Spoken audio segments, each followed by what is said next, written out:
Hello student, today myself Alka Dhingra is going to teach you chapter Some Natural Phenomena, that is chapter 15. हमें मालूम है कि cyclones are a destructive natural phenomena which can cause a lot of damage to human life and property, है ना। तो हमें ये भी मालूम है कि हमें इनसे सबसे प्रोटेक्ट करना चाहिए अपने आप को to some extent by taking timely action. इस चैप्टर में हम टू डिस्ट्रक्टिव नेचुरल फिनोमिना पढ़ेंगे, that is the lightning and earthquake. अब ये लाइटनिंग क्या होता है? What is the lightning? Lightning is a streak of bright light and sound caused by electric discharge between clouds and earth और between different clouds. What is earthquake? Earthquake is the sudden shaking और trembling of earth caused by a disturbance deep inside the earth crust. तो ये जो भी हैं both the natural phenomena lightning and earthquake causes a lot of damage to human life and property. Topic is electric charge. आपको मालूम है 25,000 years ago जो Greek scientist called Thales, उन्होंने ऑब्जर्व किया when a material known as a amber was rubbed with a silk cloth it start attracting tiny fibers. Thales said that embers acquire electrical charge on rubbing with silk, and the force of this electric charge can strike the tiny feathers. So what is the electric charge? Electric charge is the physical property of matter that causes to experience a force when placed in an electromagnetic field. Electric charge क्या होता है? वो property होती है physical property matter की जो cause करती है एक फोर्स। जब क्या प्लेस करते हैं उसको हम किसके अंदर? इलेक्ट्रोमैग्नेटिक फील्ड के अंदर। आपको मालूम है there are two type of electric charge, positive and negative. Positively charge जो सब्सटेंस होते हैं वो रिपेल करते हैं from other positively charge substance but attractive to negatively charge substance. और जो नेगेटिवली चार्ज सब्सटेंस होते हैं एक जब वो नेगेटिव किसको रिपेल करते हैं? नेगेटिव को, और अट्रैक्ट किसको करते हैं? पॉजिटिव को। An object will be negatively charge if it has an excess of electron and will otherwise will be a positively charge और uncharged. Topic is uncharged and charge object. An object having no electric charge on it is called an अनचार्ज object. An अनचार्ज object does not have any effect on other object, और object having electric charge on it is called a charge object.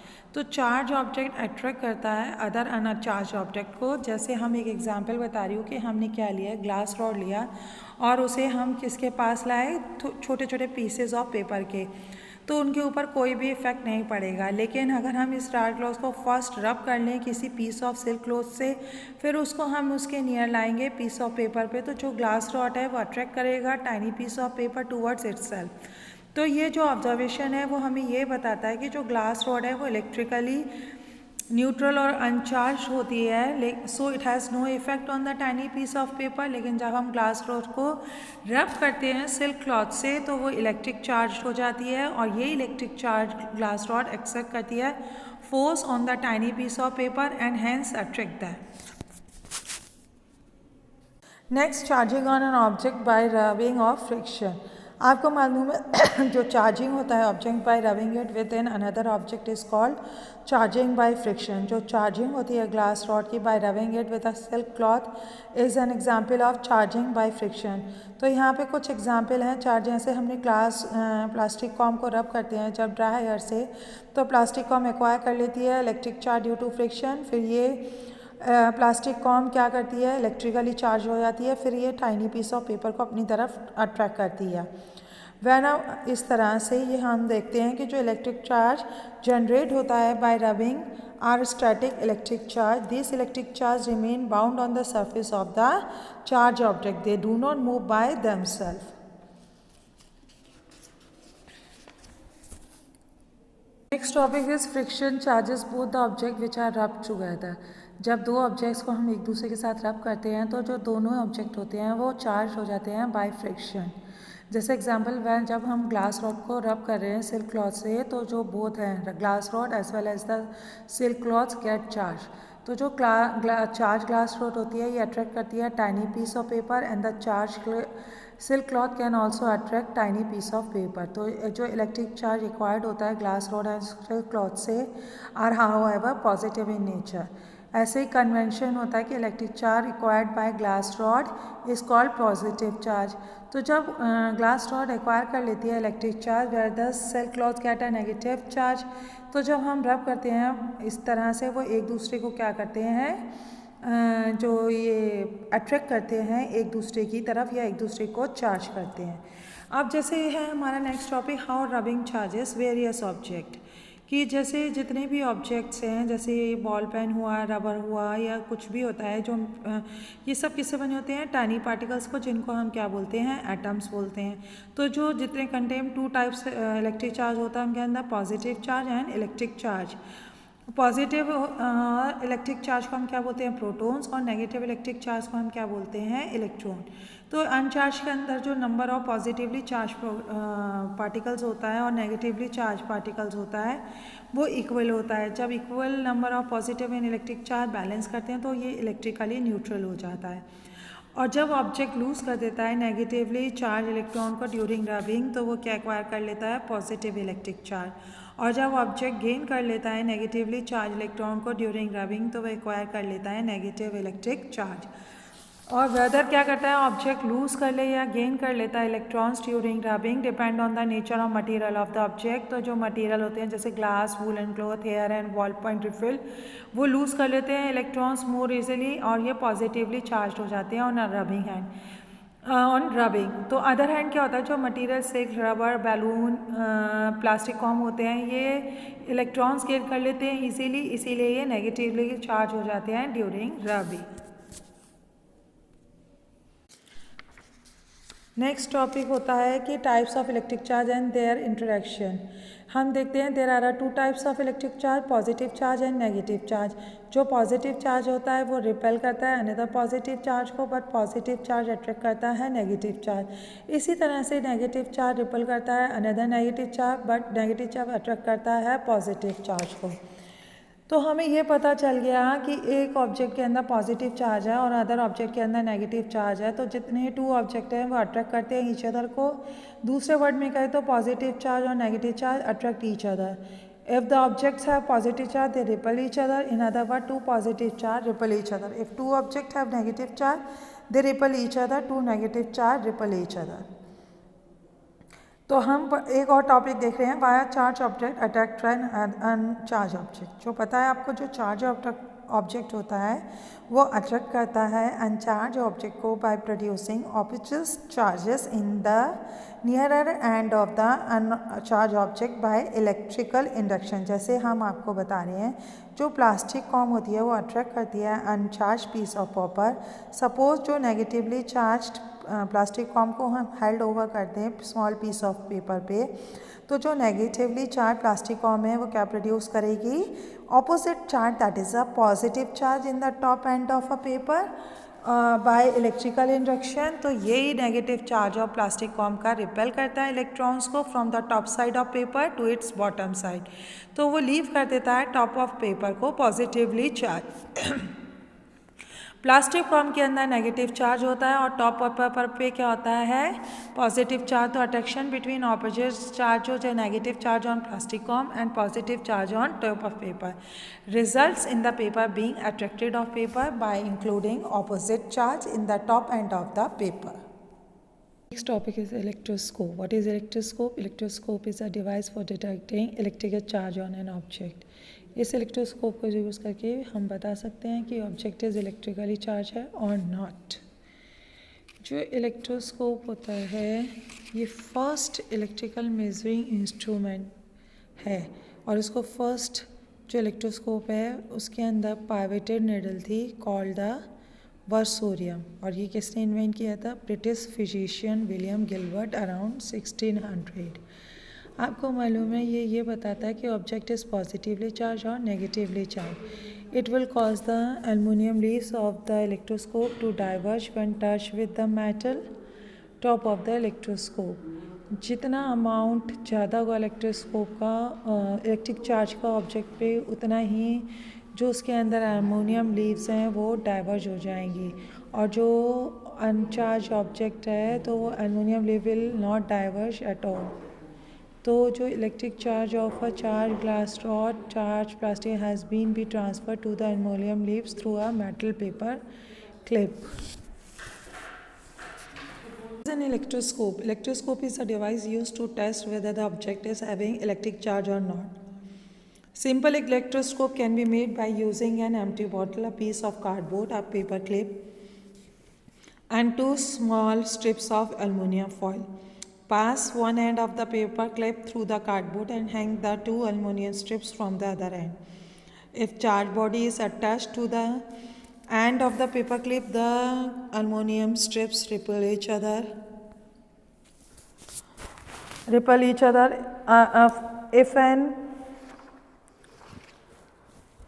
If when touching the metal top of electroscope with a given object, the aluminum leaves of the electroscopes diverge, then the given object has an electric charge on it. If and on touching the metal top of electroscope with a given object, the aluminum leaves of the electroscope do not diverge or do not open up, then the given object has no electric charge on it and the given object is electrically uncharged. Earthing of a charge electroscope. जब electroscope charge होता है तो जो aluminium leaves होती है वो diverge हो जाती है. अगर हम उसका मेटल टैप टच करें ऑफ अ चार्ज इलेक्ट्रोस्कोप को अपनी फिंगर से तो it get discharge and it's aluminium जो लीव्स होती है वो कोलैप्स कर जाएंगे. और जब हम टच करेंगे metal top of a charge electroscope को अपनी फिंगर से तो इलेक्ट्रिक चार्ज जो प्रेजेंट है चार्ज इलेक्ट्रोस्कोप पे वो फ्लो हो जाएगी अर्थ से हमारे हैंड में और बॉडी के अंदर. तो इलेक्ट्रोस्कोप लूज कर जाएगी. All the electric charge becomes uncharged and hand से डाइवर्स्ड एल्युमिनियम लीफ कोलैप्स. और जो process in which the metal tap of a charge electroscope is touch with finger और and its charge flows into the earth due to our hand and body is called earthing. तो जो process होता है transferring an electric charge from a charge object to the earth is called earthing. Earthing can also be done by connecting the metal top of the charge electroscope to the earth directly by means of a metal wire. Electric discharge. आपको मालूम है जो earthing होता है वो provide होता है in the wiring of houses and other buildings to protect us from electric shocks which may occur due to the any leakage of electric current from the body of an electrical appliances. Metal wires को हम use करते हैं जिनको हम अर्थ wires भी करते हैं इस पर्पज़ के लिए. जो इलेक्ट्रिक डिस्चार्ज होता है यानी कि प्रोडक्शन ऑफ स्पार्क्स. आपको मालूम है एयर क्या है नो कंडक्टर ऑफ इलेक्ट्रिसिटी होती है. तो normally air does not conduct electrical charge. तो जो अमाउंट होता है electric charge on two opposite sides is very large. और जो एयर होती है between the conduct electricity in the form of a spark is seen for very short time. Is an electrical discharge. Air आपको मालूम है poor conductor होती है electricity की. जो normally air does not conduct electric charge. If however the amount of electric charge on two opposite charges is large. तो जो air होती है इनके बिटवीन में वो कंडक्ट करती है electricity in the form of spark. हम जिनको देखते हैं for a short time. Actually जो इलेक्ट्रिक एनर्जी होती है वो हीट करती है एयर को to such a high temperature कि वो ग्लो करने लग जाती है. और यही ग्लो ऑफ एयर को हम कैसे देखते हैं spark of flash. If the amount of opposite electric charge on two surface is very large तो इंसुलेशन जो एयर बिटवीन दैम होता है ब्रेक हो जाता है और वो अलाउ करता है इलेक्ट्रिक चार्ज को टू पास थ्रू इट. जो पैसेज होता है इलेक्ट्रिक करंट का एयर के अंदर due to the movement of electric charge उसको हम क्या बोलते हैं इलेक्ट्रिक डिस्चार्ज. और इलेक्ट्रिक डिस्चार्ज क्या होता है positive and negative electric charge cancel out each other और electric spark and a crackling sound are produce. जो electric discharge within a tow during थर्मोस्टॉप प्रोड्यूसिंग ह्यूज इलेक्ट्रिक स्पार्क्स जिसको हम क्या बोलते हैं lightning along with a sound called thunder. तो जो इलेक्ट्रिक डिस्चार्ज होता है between a thunder cloud and the earth also produce lightning followed by thundered. Lightning आपको मालूम है ड्यूरिंग रेनी सीजन क्या होता है many time we see a flash of light in the clouds in the sky which is followed by a loud sound जिसको हम क्या बोलते हैं थंडर या गर्जन. जो ब्राइट फ्लैश लाइट होती है जो हम क्लाउड में देखते हैं उसको हम क्या बोलते हैं लाइटनिंग. लाइटनिंग क्या है एक्चुअली में इलेक्ट्रिक डिस्चार्ज है एटमॉस्फेयर के अंदर between oppositely charge cloud particles between charge cloud particles. तो लाइटनिंग एक्चुअली यहाँ ग्रेट इलेक्ट्रिक स्पार्क होती है स्काई के अंदर. Lightning is produced by the electric discharge in the sky. तो इलेक्ट्रिक नेचर जो होता है लाइटनिंग का वो स्टेब्लिश्ड होता है by a scientist name Benjamin Franklin. आपको मालूम है जो क्लाउड है वो क्या है, विजिबल मास है कंडेंस्ड वाटर वेपर का हाई अबव द ग्राउंड। तो जो हैवी डार्क रेन क्लाउड होते हैं जिनको हम स्टॉर्म क्लाउड बोलते हैं, जब ये स्टॉर्म क्लाउड डेवलप हो जाते हैं स्काई के अंदर तो स्ट्रोक विंड मूव करती हैं टूवर्ड्स की तरफ, upward towards the cloud and make the water drops present in the clouds to drop rub against each other. और ये रबिंग जो होती है water drops produces are extremely large electric charge in the cloud due to friction. तो जो small water drops होते हैं वो एक्वायर कर लेते हैं पॉजिटिव चार्ज और being lighter move to the upper part of the cloud with raising sound. On the other hand क्या होता है, जो लार्ज वाटर ड्रॉप्स एक्वायर करते हैं नेगेटिव चार्ज और being heavier come down in the lower part of the cloud. तो इस वे में क्या होता है, जो टॉप ऑफ द क्लाउड्स होता है वो पॉजिटिवली चार्ज हो जाता है और बॉटम ऑफ द क्लाउड क्या हो जाता है, नेगेटिवली चार्ज हो जाता है। Amount of oppositive electric charge on the top and the bottom storm clouds become extremely large। तो जो इलेक्ट्रिक चार्ज होता है वो start flowing with a high speed through the air between them. तो positive और नेगेटिव चार्ज जो cloud में होता है वो एक दूसरे से मिलते हैं और प्रोड्यूस करते हैं intense spark of electricity between the cloud in the sky. तो हमें वहाँ पे electric spark as a flash of lightning दिखाई देती है स्काई के अंदर। तो ये electric spark of lightning heat कर देती है nearby air in the sky to very high temperature. Due to this heat क्या होता है, जो एयर इन द स्काई होती है वो एक्सपेंड हो जाती है और प्रोड्यूस करती है लाउड साउंड जिसको हम क्या बोलते हैं, थंडर। तो लाइटनिंग यूजली अकर्स करती है क्लाउड के अंदर in the sky, it is called a sheet lightning. समटाउन जो लाइटनिंग होती है वो अकर्स होती है between a cloud and the earth, इसको then it is called a fork lightning. Lightning strikes are more frequent in the hilly areas. Hilly areas में ये ज़्यादा दिखाई देती है, क्यों? क्योंकि इन सच एरिया में क्या होते हैं, क्लाउड्स कंपैरेटिवली क्लोजर होते हैं ग्राउंड के दैन इन द प्लेन्स। और प्लेन्स के अंदर लाइटनिंग यूजली क्या करती है, स्ट्राइक्स करती है tall structure like tall buildings, factory, chimney, radio etcetera. जब हम टेक ऑफ करते हैं वूलन और सिंथेटिक क्लोथ्स तो समटाइम्स हमें कैसे सुनाई देता है, क्रैकलिंग साउंड। और and if it is dark we can see the tiny spark. ये क्यों होता है, जब हम अपना वूलन स्वेटर या बाहर निकालते हैं तो वो रब करती है हमारी शर्ट के साथ। तो जो rubbing together a sweater and shirt produce opposite electric charge on them. तो the discharge of this electric charge produce tiny spark of light as well as a crackling sound. 1752 में अमेरिकन साइंटिस्ट थे Benjamin Franklin, उन्होंने दिखाया कि जो tiny sparks होती है light की, ये ऑब्जर्व होती है while putting off clothes and lightning in the sky are essentially the same phenomena. Sometimes हम क्या देखते हैं, जो स्पार्क्स होता है इलेक्ट्रिक पोल्स पे when the naked eye electric wires fixed on the tall poles. क्यों होता है ये, क्योंकि वो लूज हो जाती हैं और एक दूसरे से टच कर देती हैं। अब क्या next topic is danger of lightning. जो फ्लैश ऑफ लाइटनिंग कैरी करती है लॉट ऑफ इलेक्ट्रिक चार्ज। जब लाइटनिंग स्टार्ट करती है बिल्डिंग तो उसमें से ट्रिमेंडस इलेक्ट्रिक एनर्जी सेट करती है बिल्डिंग ऑन फायर और cause serious damage to its structure. Lightning start करती है ट्री को तो वो बर्न कर देती है ट्री को और डैमेज कर देती है बाय एनॉर्मस इलेक्ट्रिक चार्ज। और व्हेन जब पर्सन इससे हिट होता है by lightning during a thunderstorm तो जो इलेक्ट्रिक एनर्जी पासिस होती है through the body of the person due to a which the person get severe burns और वो किल हो जाता है। तो when lightning strike that it can cause a lot of destruction by damaging property, trees and killing peoples. Next आता है lightning conductor. Lightning conductor is a device use to protect a building from the effects of lightning.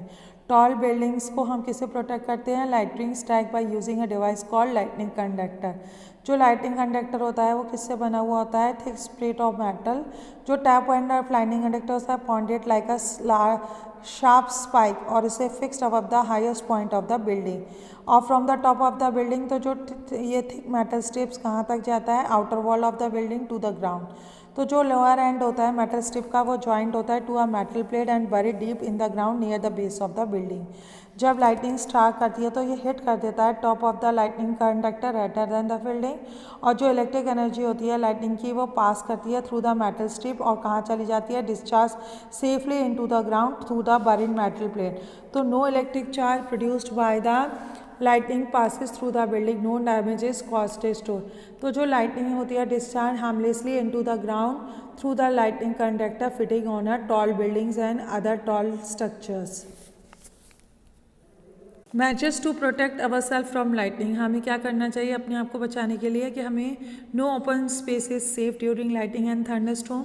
तो house क्या होता है safe place during lightning, तो हमें किसके अंदर रहना चाहिए, घर के अंदर ही रहना चाहिए। सेकंड क्या होता है open vehicles like motor bike, scooters, tractors, ये हमारे लिए क्या होते हैं सेफ़ नहीं होते हैं, तो हमें इन्हें तुरंत छोड़ देना चाहिए जब लाइटनिंग हो और हमें शेल्टर ले लेना चाहिए इनसाइड अ हाउस।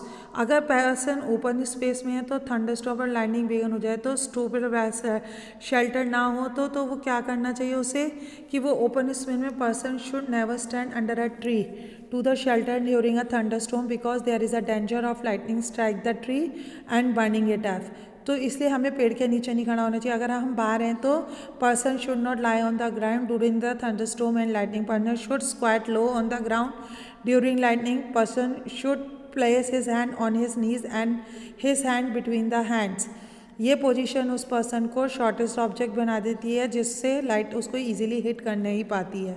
और हमें अवॉइड करना चाहिए अम्ब्रेला ले जाने के लिए बाहर, क्योंकि आपको मालूम है जो लाइटनिंग होती है वो स्ट्राइक करेगी top end of the metal rod of umbrella और वो हमें हार्म करेगी। जो टीवी एंटीना, डिश एंटीना जो फिक्स्ड होते हैं specially prone to line extension, हमें उसे बंद कर देना चाहिए।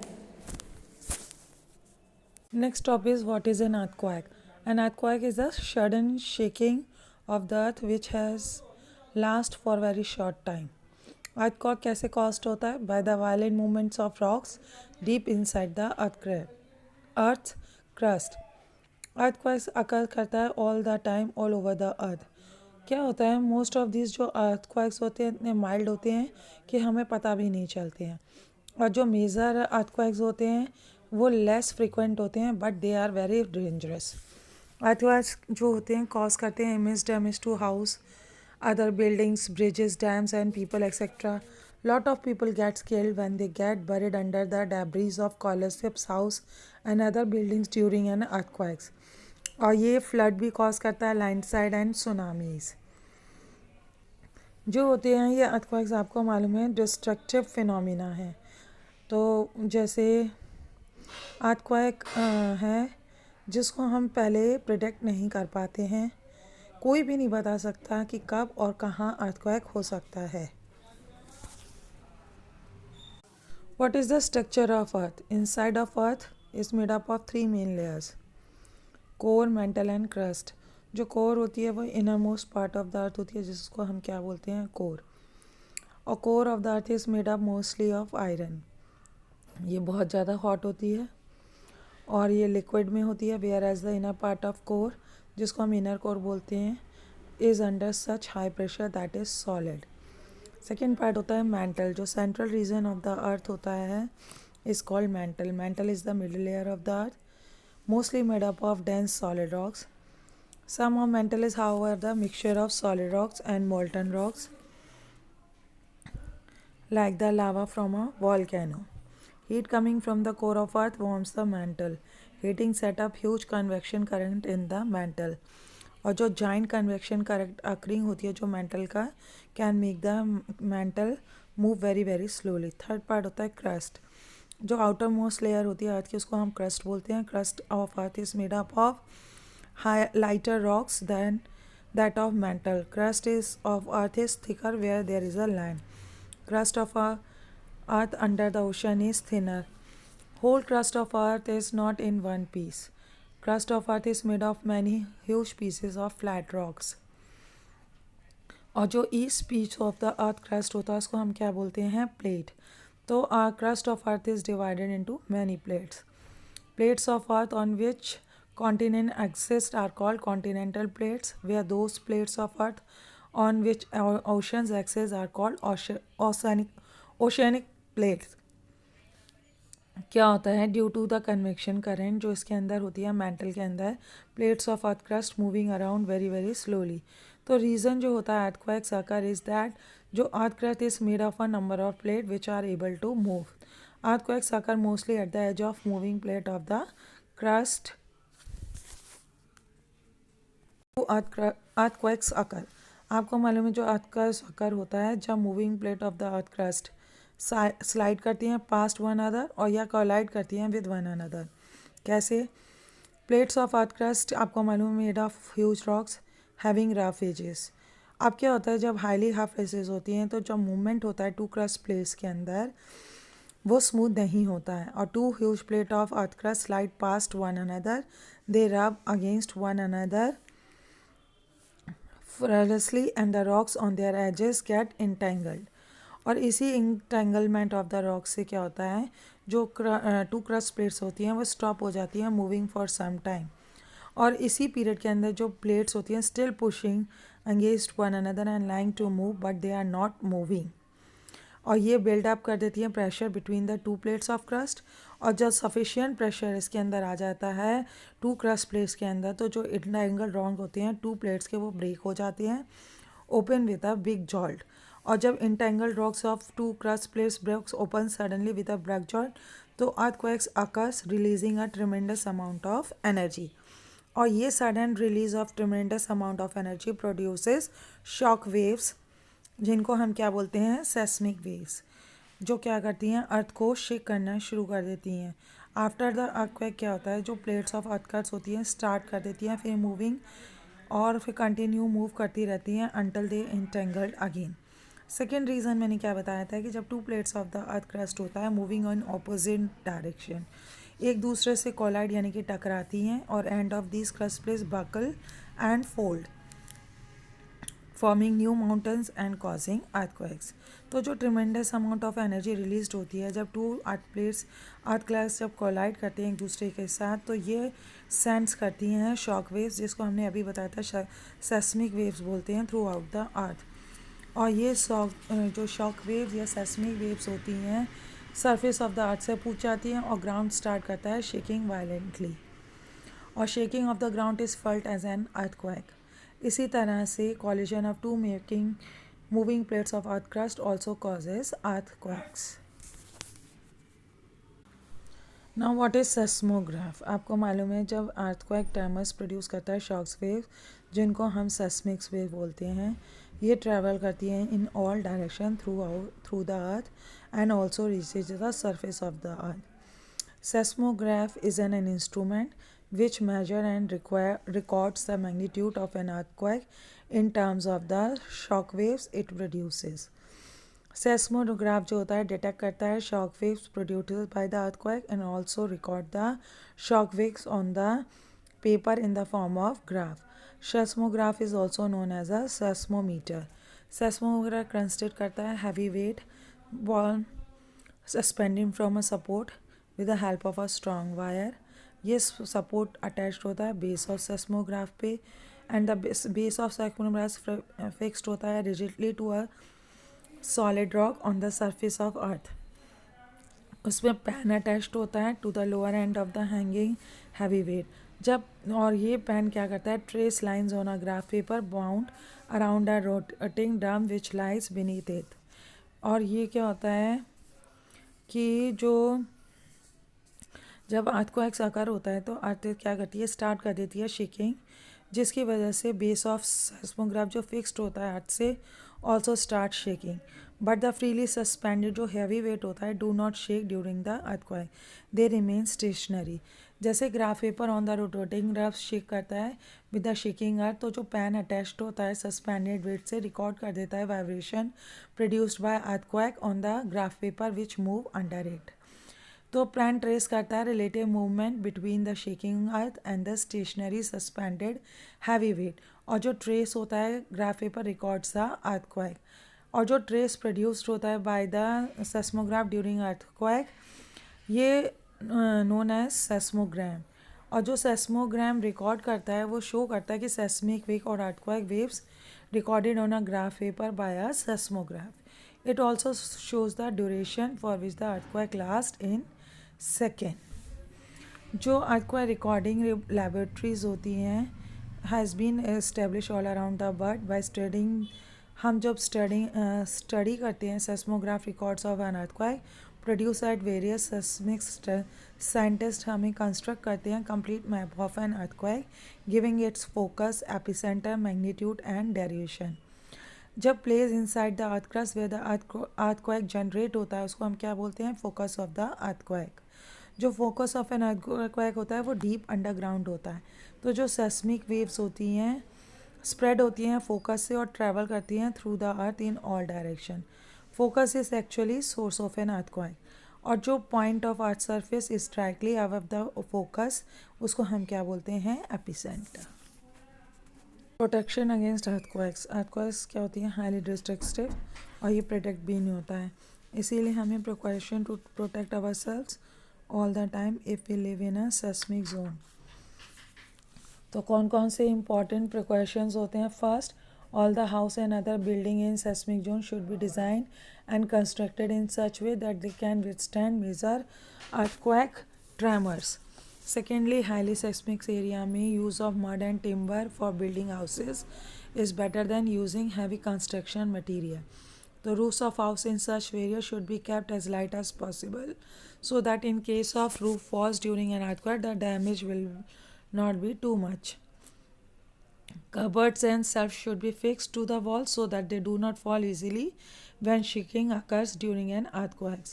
Objects such as heavy mirrors, photo frames, wall clocks, and water heater should be mounted securely on the walls at such places in the house that they do not fall on the people in the house in the event of an earthquake. Second क्या होता है, जब हम घर पर हों तो और अर्थक्वेक हो तो हमें क्या करना चाहिए, we should take shelter under a study table or kitchen counter and stay there will be shaking, do not earthquake stops. All this while we should cover our head with hands. We should stay away from tall and heavy objects like almirahs, cabinets, so that if they topple, they may not fall on us. We should also stay away from glass windows that they may shatter due to vibration. हमें if we are bed, we should just move on the bed to be close to a wall but not get up from the bed. We should protect our head with a pillow. अगर हम बाहर हों तो क्या करना चाहिए, we should stay at a clear spot away from building, trees and overhead power lines. We should also sit on the ground. We are in a car, we should not come out. और हमें क्या करना चाहिए, buildings, trees और overhead electric wire से हमें दूर रहना चाहिए. We should not come out of the vehicle till the timer stop. I hope you will understand the chapter.